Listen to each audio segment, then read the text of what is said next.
you know, she's 15 now, and my son is 11, and you know, just that opportunity that you know, we get to see them, and we get to be part of their lives. And there's so many of those stories of people that have had grandchildren, and I don't even know if we have any great-grandchildren in the group. Oh, I'm sure we do. There's got to be somebody. Yeah, there's got to be somebody. Maybe Clay Presley's family, I'm not sure.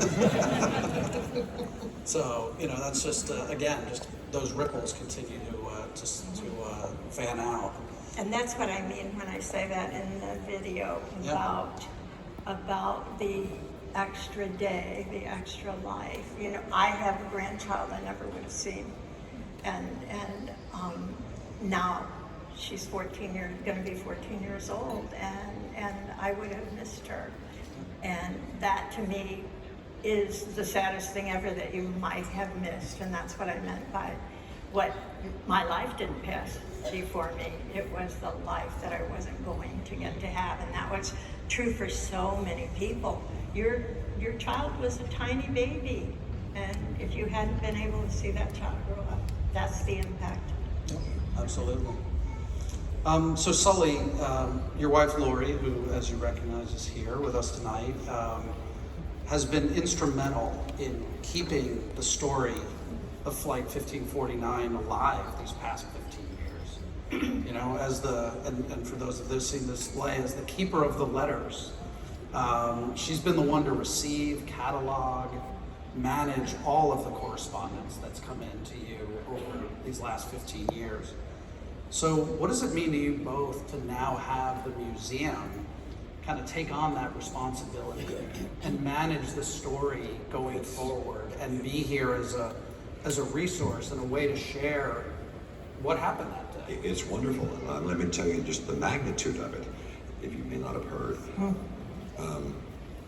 In the first few months after this flight, we received, someone telling this, 50,000 communications from around the globe, by mail, by postcard, by text. I'm not sure how they got our emails or text, but they did. People thanking us and telling us about this. And Lori was the one. I was still at Berkeley flying and doing the things, and she would be the one to get the letters.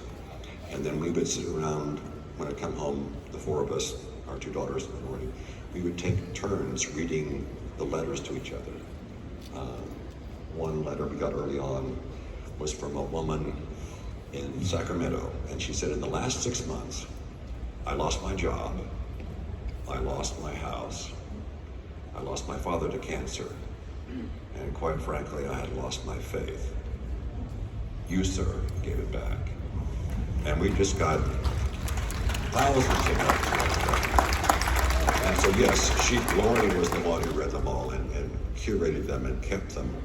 And we're both very glad now that we can hand off the letters to the museum, where they can be curated and cataloged and displayed, or however they decide to do it, because they are a treasure. And that was one of the first indications of how very different and very special this thing was that affected so many people. Yeah.